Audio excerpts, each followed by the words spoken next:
নমস্কাৰ, এই মুহূৰ্তত আহি পৰিছে কেইবাটাও বিগ ব্ৰেকিং নিউজ। আজি হৈছে 22 জুন। ৰাজ্যৰ লাখ লাখ কৃষকসকলৰ বাবে ভাল খবৰ, কিয়নো এইবোৰ কৃষকসকলে লাভ কৰিব 11,000কৈ টকা।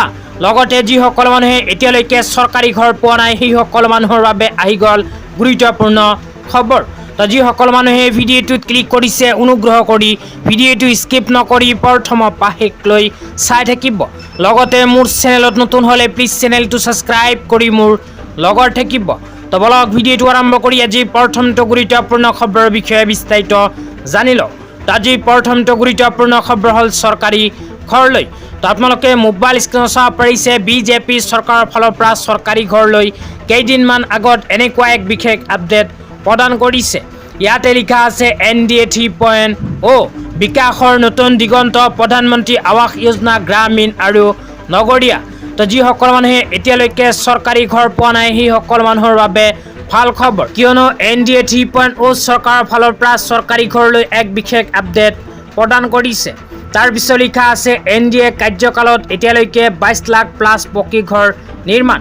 ইতিমধ্যে 22 লাখতকৈ অধিক মানুহে লাভ কৰিছে প্ৰধানমন্ত্ৰী আৱাস যোজনা গ্ৰামীণ আৰু নগৰীয়া চৰকাৰী ঘৰ। লগতে যিসকল মানুহে এতিয়ালৈকে চৰকাৰী ঘৰ পোৱা নাই সেইসকল মানুহৰ বাবে ইয়াতে কি লিখা আছে পঢ়ি শুনাই দিছোঁ। অনুগ্ৰহ কৰি ভিডিঅ'টো প্ৰথমৰ পৰা শেষলৈ চাই থাকিব। তাৰপিছত লিখা আছে NDA 3.0 লক্ষ্য নতুন 15 লাখ পকী ঘৰ। তো যিসকল মানুহে এতিয়ালৈকে প্ৰধানমন্ত্ৰী আৱাস যোজনাৰ অধীনত চৰকাৰী ঘৰ পোৱা নাই তেনে 15 লাখ মানুহক আকৌ প্ৰদান কৰিব চৰকাৰী ঘৰ। 15 লাখ মানুহে নতুনকৈ আবেদন কৰিব পাৰিব চৰকাৰী ঘৰৰ বাবে। তো যিসকল মানুহে আগতীয়াকৈ আবেদন কৰিছিল সেইসকল মানুহে ইতিমধ্যে চৰকাৰী ঘৰৰ প্ৰথম কিস্তি টকা লাভ কৰি ঘৰ বনোৱাৰ কাম আৰম্ভ কৰিছে। তো আপোনালোকে যদি নতুনকৈ আবেদন কৰিব বিচাৰে অনুগ্ৰহ কৰি মোৰ চেনেলটো ছাবস্ক্ৰাইব কৰি মোৰ লগত থাকিব। তো এতিয়া আপোনালোকক দিবলৈ ওলাইছোঁ আজি দ্বিতীয়টো খুবেই গুৰুত্বপূৰ্ণ খবৰ। তো আজি দ্বিতীয়টো গুৰুত্বপূৰ্ণ খবৰ হ'ল অসমৰ লাখ লাখ কৃষকসকলৰ বাবে। তো অসমৰ লাখ লাখ কৃষকসকলৰ বাবে অসম চৰকাৰে আৰম্ভ কৰিবলৈ গৈ আছে এক বিশেষ আঁচনি। তো এইখন আঁচনিৰ জৰিয়তে অসমৰ লাখ লাখ কৃষকসকলে 11,000কৈ টকাৰ আৰ্থিক সাহায্য লাভ কৰিব। ইয়াতে কি লিখা আছে পঢ়ি শুনাই দিছোঁ, অনুগ্ৰহ কৰি ভিডিঅ'টো চাই থাকিব। ইয়াতে লিখা আছে অসম পথাৰৰ পৰা শক্তিশালী অৰ্থনীতিলৈ যোগ্য কৃষকসকললৈ বছৰি 11,000 টকাৰ সাহায্য। অসম চৰকাৰে এক বিশেষ আঁচনি আৰম্ভ কৰিবলৈ গৈ আছে কৃষকসকলৰ বাবে। কৃষকসকলক এইখন আঁচনিৰ জৰিয়তে বছৰি 11,000কৈ টকাৰ আৰ্থিক সাহায্য প্ৰদান কৰিব।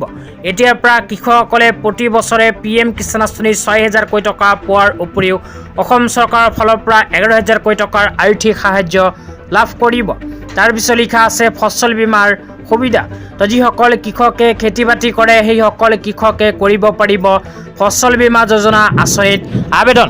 এইখন আঁচনি যদি আপোনালোকে আবেদন কৰে তেন্তে আপোনালোকে খেতি বাতি কৰাৰ পিছত আপোনাৰ খেতিডৰা যদি কোনো প্ৰাকৃতিক দুৰ্যোগ, খৰাং, শিলাবৃষ্টি আদিৰ ফলত ক্ষয় ক্ষতি হয় তেন্তে প্ৰধানমন্ত্ৰী ফচল বীমা যোজনা আঁচনিৰ জৰিয়তে লাভ কৰিব পাৰিব ক্ষতিপূৰণ।